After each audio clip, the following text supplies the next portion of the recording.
भक्तों, इतना प्रमाण देखने के बाद भी अगर ये लोग सच को स्वीकार नहीं करते तो इनका दुर्भाग्य होगा। एक कहावत है कि सोए हुए को जगाया जा सकता है लेकिन जागे हुए को नहीं जगाया जा सकता। वही बात है, ये लोग जानबूझकर सच को स्वीकार नहीं करना चाहते और इनके द्वारा लगाई गई मैनेजमेंट पर सभी तरह के आरोप झूठे व निराधार साबित हुए। वही मैनेजमेंट जो करता है वो सदगुरुदेव जी की आज्ञा के अनुसार ही करता है और सब कुछ सदगुरुदेव जी की देखरेख के अनुसार ही होता है। हम इस वीडियो के माध्यम से मैनेजमेंट की तरफ से यही संदेश देना चाहेंगे कि मैनेजमेंट आपका शुभचिंतक है। मैनेजमेंट कभी नहीं चाहेगा कि आप अपने इस अनमोल मनुष्य जीवन को बर्बाद करो। आप बहुत गलत दिशा में जा रहे हो, वहां से वापस आइए, सदगुरुदेव जी से माफी मांग लीजिए तो बात बन सकती है, नहीं तो दूसरा कोई रास्ता ही नहीं है। शिष्य का कर्तव्य होता है कि हर हाल में सदगुरुदेव जी के आदेश का पालन करें। परमात्मा अपनी वाणी में बताते हैं, गुरु वचन निश्चय कर माने, पूरे गुरु की सेवा ठाने। सभी भक्तों को सत साहिब सदगुरुदेव संत रामपाल जी महाराज जी की जय हो। ज्ञान तो एक नंबर का झाड़ते हैं कि गुरुदेव जी से प्रार्थना कर लो, गुरुदेव जी से समय याचना कर लो। अरे गुरुदेव जी से समय याचना हम तो रोज करते हैं भैया, दिन में 24 बार करते हैं। संध्या आरती में समय याचना तो है। अब तुम अगर संध्या आरती नहीं करते तो हमारी क्या गलती? संध्या आरती में वर्तमान की और जन्म जन्मांतरों की हमसे जो गलतियां हुई उनकी समय याचना तो है।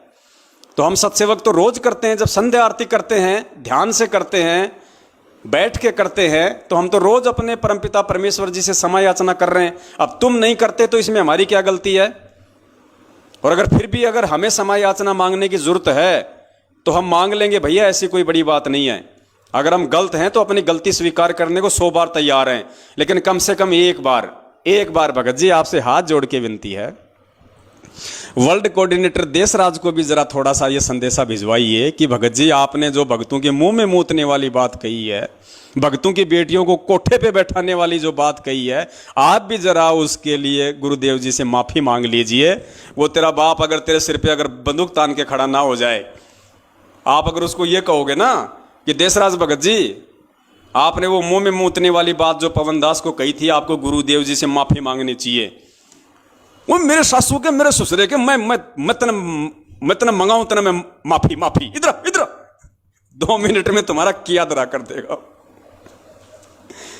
हेलो हेलो हेलो हाँ लिया, हेलो। हाँ जी, कौन बोल रहे हो? कौन बोल रहे हो? कौन बोल रहे हैं? तेरा बाप बोल रहा हूँ। तेरे सारे तो छोड़ दिया था, नहीं छोड़ने का तुझे ध्यान रखिए, कब तेरे दिमाग में क्रॉस फहमी हो। कौन बोल रहे हो बड़े भैया? बच्ची नहीं उठाऊंगा और इसे बैठाऊंगा कोठे में। बहन जो तू घना बड़ा लैंडलॉर्ड है क्या? अरे यार गाड़ी थोड़ी निकालते हो भाई साहब ऐसे। नहीं गाड़ी नहीं निकालते तू, ये काम क्यों कर रहा तू? हाँ मेरी फोटो लगाकर बदतमीजी भेज रही है मुझे। भाई साहब, आप अपने आप को परम संत रामपाल जी महाराज जी का शिष्य कहते हो और आप गालियां निकाल रहे हो, कैसे भगत हो आप? तू कौन होता है मेरे से पूछने वाला? पूछने वाला क्यों नहीं होता हूँ मैं? जो गाली निकालेगा उससे सवाल जवाब नहीं किया जाता क्या? अरे तू फोटो कैसे डाल रहा मेरे? फोटो डालूंगा, 1000 बार डालूंगा, 100 बार डालूंगा। अब के बाद तेरे मुंह में मुत्तू मत ध्यान रखिए और डाल तो इसका फोटो। मुंह में मुत्तोगे? ध्यान रख, मुंह में मुत्तोगे क्या? उसके बाद में सुरेश दास धनाने वाला, गुरुजी के सगे चाचे का लड़का, जिसने मुझ पवन दास को कैसी कैसी माँ की गालियां दी, उससे कहिए थोड़ा सा कि सुरेश भगत जी आपने जो पवन दास को माँ बहन की गालियां दी है, आप उसके लिए थोड़ा गुरुजी से समय याचना कर लीजिए। तो वो क्या कहेगा पता है? पिटेगा के तारू तेरा जाम जानता को नहीं मने, जाम तारू तेरा, माफी मांग ले। क्यों कर माफी मांगो? तो हाँ जी, कौन बोल रहे हैं भाई जी? भगत जी राजस्थान से बोल रहा हूँ बड़े भाई। राजस्थान से? क्या नाम है भाई जी आपका? पवन दास। पवन दास जी? हाँ जी। तेने मैसेज भेजा, तेरे किससे बात हुई है? भगत जी आज का अखबार पढ़ो ना, दैनिक जागरण हरियाणा का। मैं तेरी माची चूत पल अभी मैसेज आज के बाद तेरा गुरु जी तो मैं लाई करके होशियार खड़ा हूँ। मैं गुरु जी का भाई हूँ, समझ गया? कौन गुरु जी का भाई है? सुरेश दास बोल रहे हैं। अरे कौन भाई है गुरु जी का? बड़े भाई हमने तो खाली एक नाम सुना था, कोई महेंद्र दास नाम का है। आप कौन भाई आ गए? और मैं भाई हूँ उनका, छोटा चाचा लड़का। और हाँ? मैं महेंद्र को मैं जानता नहीं। क्या नाम है आपका? नाम बताइए। सुरेश दास है मेरा, सुरेश दास है बड़े भाई नाम 283 बड़ा कहानी लिखी हो रहे, ठीक है। अच्छा अरे ये भ्रमित करने की सारे गाइड पर लट मारूंगा, ये भ्रमित करे तो तेरे पास किसका मैसेज आया है? कौन का मंत्र का मैसेज आया? दूतिया पंथी। बड़े भाई हमने तो कभी सुना नहीं। अभी जैसे वो एपी सिंह वकील जी तो बोल रहे हैं ये बात।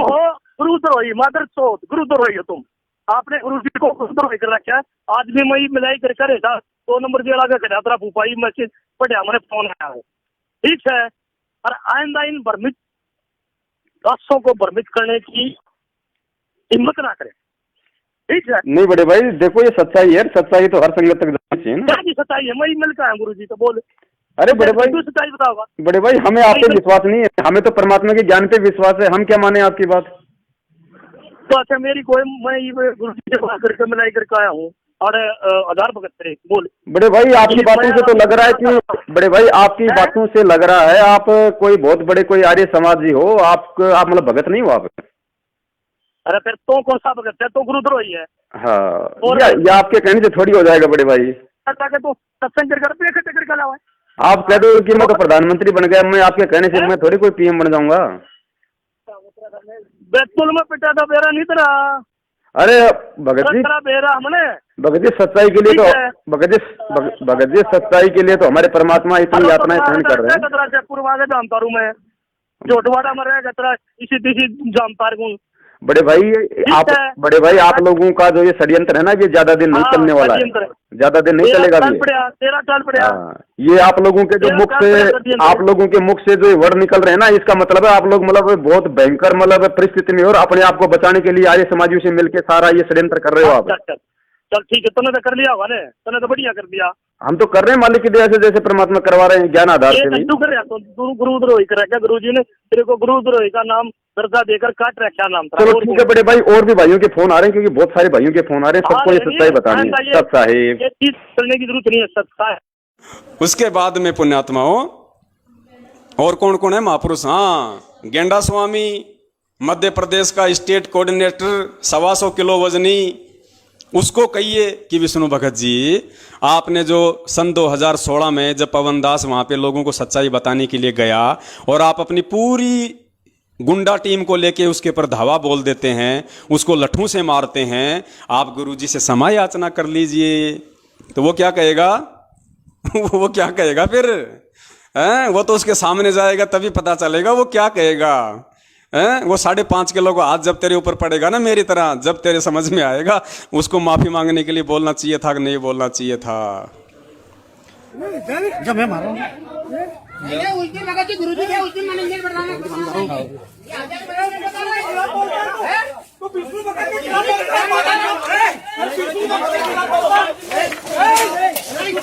अभी लेके आतंकवाद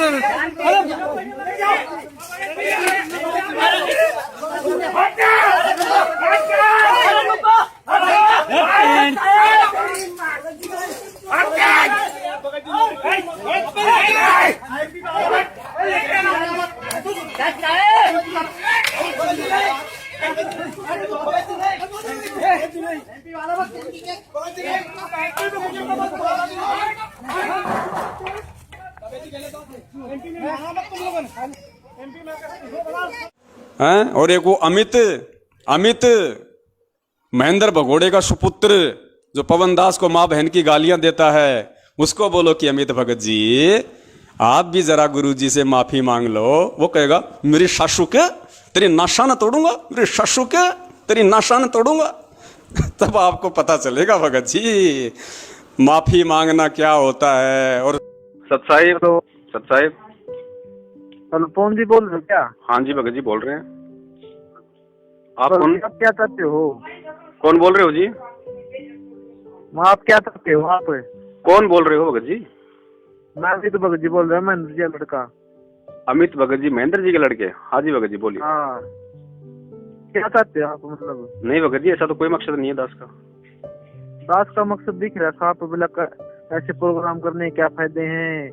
5 आदमी जाने थे तो ये फंड फंड है भाई जो लिखा है वो तो जो अमल की मेरे विचार थे भगत जी, अपने अमल की जो अमल की आप क्यों मैसेज डाल रहे हो? आप तो मतलब किसने थोटी दे रही है आपको मैसेज डालने की? नहीं तो वो नहीं मतलब वो गलत क्या है उसमें, आप हमारे को ये बता दीजिए हैं? भगत जी। उसके अंदर जो मतलब गलत क्या लिखा है? गलत क्या होता ही क्या है इसके अंदर, ये बता दो। दास वहाँ पे गया, दास को जो कुछ नजर आया वो दास ने जो मतलब डाल दिया उस पे। बात सुने तो सुन रहा हूँ भगत जी, मैं तो आ रही है आवाज। तो कोई साल का बाद अभी दिल्ली, मुझे पता दिल्ली तो अभी। हाँ मैं दिल्ली हूँ, ये तो मैंने कुलदीप जी को कहा ही है, मतलब 2 दिन पहले हुई मेरी बात। भाई मैं दिल्ली रुक गया यहाँ पे। मेरी बात सुने, मेरी बात सुन ले ध्यानपूर्वक। तू है नहीं, तू अपने कर्म बिगाड़ रहा है, जितना बिगाड़ू उतने बिगाड़ ले। ये तो भगत जी बंदी छोड़ बोल सकते हो, कोई तरह दिमाग कहाँ है कि उसको ये मालूम पड़ जाए कि फला आदमी जो है अपने वो कर्म बिगाड़ रहा है। भोसड़ी के तेरे की न बहन, तेरे किसने कह दिया मेरी सासू के? अब तेरे तो मतलब बहन तू जो बोल लगा वही बोल लगा तू है। क्या बात है, तेरी नास्ता तोड़ूंगा। बड़ी अच्छी आवाज है भगत जी, मतलब कि लता मंगेशकर भी आवाज नहीं सुनी दास ने कभी जिंदगी। सत्सेवकों को चाहे गाड़ी निकाल दो, चाहे सत्सेवकों के तुम चाहे लठ मार दो, चाहे सत्सेवकों को कुछ भी बोल दो, बेचारे सुन लेते हैं। गाय हैं बेचारे परमात्मा की, क्या करें भाई। हमें परमेश्वर ने बांध रखा है अपने ज्ञान रूपी जंजीरों में, लेकिन ये तो खुले सांड हैं, इनको बोल के देखना कभी। और भी बहुत सारे लोग हैं, कितनों के नाम गिनाएं। तो पुण्यात्माओं, और एक वो झांसी की रानी, जोधपुर की रानी, राजस्थान के स्टेट कोऑर्डिनेटर प्रकाश माली की धर्मपत्नी अनु देवी, उसको भी बोलो कि बहन जी आपने जो 450 किलोमीटर दूर जो मुकेश भगत जी जयपुर वाले बैठे हुए थे और आपसे बात कर रहे थे, और आप सारनाम प्राप्त करके अपने भाई के ऊपर ये झूठा इल्ज़ाम लगा रही है कि मैं पुलिस में तेरी कंप्लेंट कर दूंगी कि तू मुझे घर पे आके छेड़ता है, पड़ोसियों से मैं तेरी गवाही दिलवा दूंगी। तो बहन जी आप भी गुरु जी से क्षमा याचना कर लो। वो क्या कहेगी हैं? वो क्या कहेगी? सुन ले, एक बार बोलती हूं, दोबारा मैं बोलती नहीं, और अब की बार अगर मैंने फोन किया तो ध्यान रखना, पुलिस में कंप्लेंट कर दूंगी कि ये मेरे को घर पे आके छेड़ता है, और मोहल्ले वालों से गवाही और दिलवा दूंगी।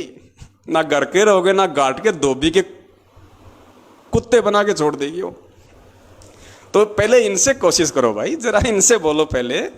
ये तो बहुत बड़े बड़े महापुरुष हैं, तुम्हारी बातों को थोड़ी ना टालेंगे।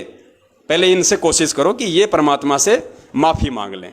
ये मांग लेंगे तो फिर हम तो बहुत छोटे से जीव हैं, हम तो फिर इनसे ही माफ़ी मांग लेंगे।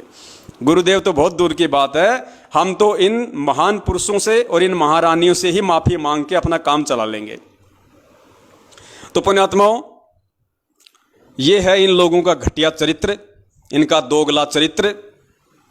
यानी कहने का मतलब ये है पुण्यात्माओं, ये जो साध संगति का जो प्रोग्राम बंदी छोड़ सतगुरु रामपाल जी महाराज जी के आशीर्वाद से चल रहा है, ये पुण्यात्माओं इसका मकसद एक ही है। वो परमात्मा ये समझाना चाहता है कि नालायकों, अगर तुम मेरे ज्ञान से नहीं समझ पाए, कम से कम तुम मेरे सत्संगों से नहीं समझ पाए, अरे कम से कम इस साध संगति के माध्यम से तुम्हारी आंखों के सामने जो प्रमाण दिखाए जा रहे हैं, जो सबूत दिखाए जा रहे, कम से कम इनसे तो अब तुम समझो। और अब भी नहीं समझोगे तो क्या होगा फिर? 84 लाख योनियां हैं, फिर ना कोई समझने लायक रहोगे और ना तुम्हें कोई समझाने वाला रहेगा। ऐसी स्थिति में लाके काल भगवान खड़ा कर देगा, ना घर का ना घाट का, धोबी का कुत्ता बना के छोड़ देगा। तो पुण्यात्माओं, ये बहुत ही गहन चिंतन की बातें हैं, और परमेश्वर ने एक बहुत ही अच्छा मौका दिया है भगत समाज को अपनी गलतियां सुधार करने का। अगर कोई गलतियां भी कर चुका है तो भी अब आज उसके पास में समय है, जब तक परमात्मा धरती पे है तब तक उसके पास में समय है कि वो परमेश्वर से क्षमा याचना मांग ले, परमेश्वर से माफ़ी मांग ले, और अपनी जो क्रिया हैं उनको सुधार ले, अपने चरित्र में, अपने आचरण में, अपने व्यवहार में वो तब्दीली लेके आए, और एक सभ्य भगत होकर उस परमपिता परमेश्वर को दिखाए, ताकि वो परमात्मा खुश हो, वो प्रसन्न हो, और तुम्हें जाते जाते भक्ति का आशीर्वाद दे के चला जाए। और एक और दास आपको न्यूज़ देना चाहता था परमपिता परमेश्वर जी के आशीर्वाद से। दास ने भी अपनी झोपड़ी पे, जो किराए की झोपड़ी है, उस पे भगत समाज की ज्योतियां जलानी शुरू कर दी है। पिछले 4 दिन से दास के मकान पे भी भगत समाज की जो ज्योति हवन है वो परमात्मा ने शुरू करवा दिया है। ऑलरेडी उससे पहले महीना भर हो गया जयपुर में अपने कजोड़ भगत जी के घर पे ज्योतियां जल रही हैं, और हमारी जो सत्सेवक बहन है निशा, उत्तर प्रदेश के फरुखाबाद से, वहाँ भी परमेश्वर ने 5 ज्योतियों की दया बख्शी हुई है। तो 3 ज्योतियाँ भगत समाज की अलग अलग जगह पे परमेश्वर ने हवन यज्ञ के रूप में शुरू करवा रखी हैं। और पुण्यात्माओं, विश्वास रखना, एक भी पैसा आप लोगों का, ये हम पहले से बोलते आ रहे हैं, आपको आज भी बोल रहे हैं और आगे भी हमारे यही वचन रहेंगे। चाहे आप लोगों का, चाहे वो 10वें अंश का पैसा हो, चाहे दान का हो, या चाहे आपके ज्योति हवन का हो, पुण्यात्माओं, 100पन में भी कभी मत सोचना कि आपके उस पैसे का 1 पैसे का 100वां हिस्सा भी इधर उधर हो जाएगा। पुण्यात्माओं, अब गलतियां नहीं हो सकती। अब परमेश्वर के विधान के खिलाफ उनके सत्सेवक बच्चे नहीं चलेंगे। चाहे हमें, चाहे किसी परिस्थितिवश, चाहे मांग के खाना पड़ जाए, लेकिन आप लोगों का जो सेवा राशि है, आप लोगों की जो सहयोग राशि है, आप लोगों का जो ज्योति का पैसा है, उसमें से पुण्यात्माओं 1 रुपये का 100वां अंश भी इधर उधर नहीं हो सकता। देखने वाला परमात्मा है, इससे ज़्यादा हम आपको विश्वास नहीं दिला सकते। और ये आपकी अंतरात्मा स्वीकार करेगी इस चीज़ को कि हम जो कह रहे हैं वो सत्य है या उसमें कुछ मिलावट है। तो पुण्यात्माओं, वैसे और तो कोई ज़्यादा खर्च हो नहीं रहा। जिन जिन भगत भाई बहनों ने अपनी सेवा जो लिखवाई थी, दान की, 10वें अंश की या उधार की, उनमें से सिर्फ 2 या 3 भाइयों के अलावा किसी की सेवा नहीं लगी है। सबके पास अपना पैसा सुरक्षित है, सबके पास अपना पैसा सुरक्षित है। सिर्फ 2 या 3 भाइयों की सेवा लगी है, मुश्किल से 2 या 3 भाइयों की। इसके अलावा किसी से और कोई पैसा नहीं मंगवाया गया है। और एक हमारी जो ममता रावत नाम से बहन है, मैं नहीं जानता कहाँ से है बहन, आप सबको पता है, जिसने अपना सोना बेच के और दास को 92,000 रुपये भेजे, उस बहन की सेवा लग रही है लगातार।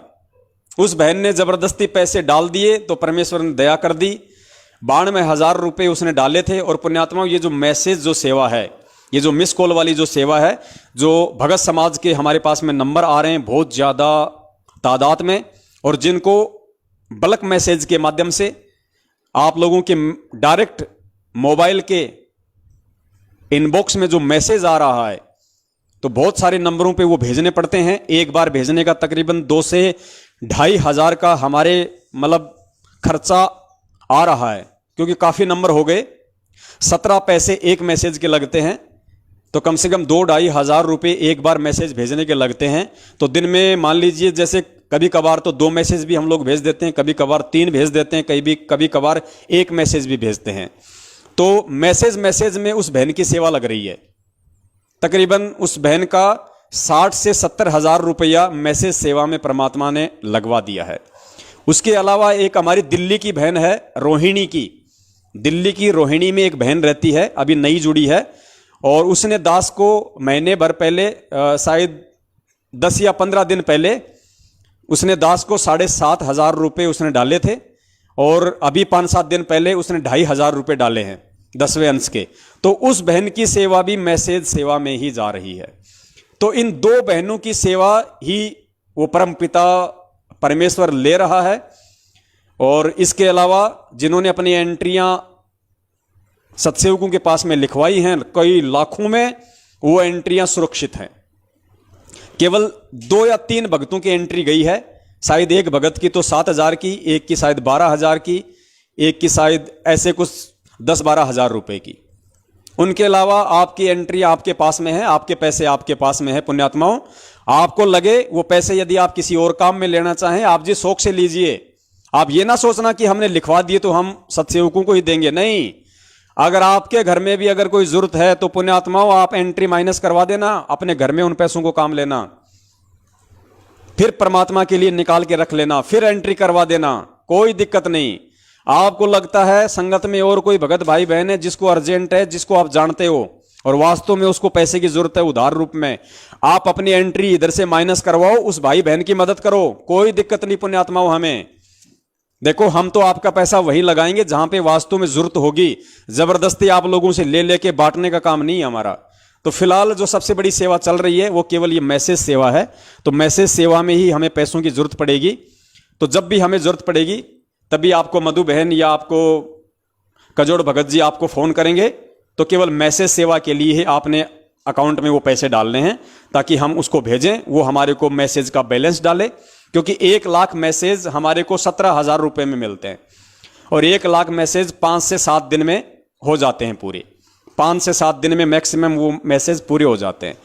तो अभी तक जो भी सेवा जाएगी परमेश्वर की दया से, क्योंकि देखो आप लोगों की बैठे बैठे सेवा बन रही है, भक्तों के नंबर भी आप भेज रहे हो, मैसेज भी आपके सहयोग से जा रहा है, और उन मैसेजों को देख देख के, उन वीडियो को देख देख के पुण्यात्माएं जाग रही हैं, भ्रमित होने से बच रही हैं, अज्ञानता में जाने से बच रही हैं, काल एजेंटों के झांसे में फंसने से बच रही हैं, उधर से निकल के सत्सेवक बन रही हैं, ज्ञान को आधार बना के भक्ति कर रही हैं। तो पुण्यात्माओं, आप लोगों की उस सेवा से देखो कितनी बड़ी सेवा परमात्मा करवा रहे हैं, अपने भटके हुए बच्चों को वापस भक्ति मार्ग पे लेके आ रहे हैं। गुरु जी क्या कहते हैं, एक कसाई से 1 करोड़ गायों को छुटवाने का जितना पुण्य मिलता है, उतना पुण्य एक आत्मा को परमात्मा की भक्ति पे लगाने का मिलता है। तो आपके इस 10वें अंश और दान के पैसे से जो ये मैसेज सेवा परमात्मा ने शुरू करवाई है, पुण्यात्माओं, कितने हमारे हजारों सैकड़ों की संख्या में भगत भाई बहन रोजाना इन काल एजेंटों से छूट के, इन कसाईयों के बाड़े से छूट के परमेश्वर के भक्ति मार्ग पे वापस आ रहे हैं। तो ये सारा का सारा जो पुण्य है, जो क्रेडिट है, ये पुण्यात्माओं आपके सहयोग से हो रहा है, ये परमेश्वर आपके ही खाते में डालेगा। तो देखो परमेश्वर ने कैसे बैठे बैठे आप लोगों को सेवा दी हुई है। आपका पैसा कोई हरियाणा के जाट आरक्षण में नहीं जा रहा, आपका पैसा कोई नरेंद्र मोदी की चापलूसी में या उसके समर्थन में नहीं जा रहा, उसके लिए चुनावों के प्रचार प्रसार में नहीं जा रहा, ओम प्रकाश चौटाला या कांग्रेस के प्रचार प्रसार में नहीं जा रहा, आनंदपाल सिंह की सीबीआई जांच में आपका पैसा नहीं दिया जा रहा। ये घटिया कुकर्म करने के लिए तो ये मैनेजमेंट ही काफी है। हम तो परमेश्वर के विधान पे चलेंगे और आपकी सेवा का उसी जगह 100% सत्य प्रयोग होगा जहां से आपको परमेश्वर रिटर्न देगा। आपको परमेश्वर दिन दोगुनी रात चौगुनी वृद्धि देगा, क्योंकि आपका दान सुपात्रों के पास जा रहा है, आपका दान अधिकारियों के पास जा रहा है, आपका दान ठोर ठिकाने जा रहा है। आपके दान का कोई भी भगत अपने पर्सनल जीवन में 1 पैसा भी यूज नहीं ले रहा और ना ही लेगा। तो पुण्यात्माओं, हम परमेश्वर के सच्चे सेवक हैं, आप और हम सभी परमेश्वर की सच्ची सेवा में लगे हुए हैं। अब हम गफलतबाजियां नहीं कर सकते, और जो गफलतबाजी हमसे पहले हुई हैं उनके लिए हम बार बार परमात्मा से क्षमा याचना करते हैं, और आगे से परमेश्वर से प्रार्थना करते हैं कि परमेश्वर ऐसे ही अपने बच्चों को सद्बुद्धि दिए रखना, ताकि परमेश्वर हम सदा आपके कृपा पात्र बने रहें, आपकी दया आपकी दृष्टि सदा हम नीचों पे बनी रहे। इसी के साथ दास अपने शब्दों को विराम देता है। आप सभी भगत भाई बहनों का धन्यवाद करता है जो आप लाइव साध संगति में जुड़े रहे, अपना कीमती समय दिया। सत साहिब बंदी छोड़ सतगुरु रामपाल जी महाराज की जय हो। सत साहिब।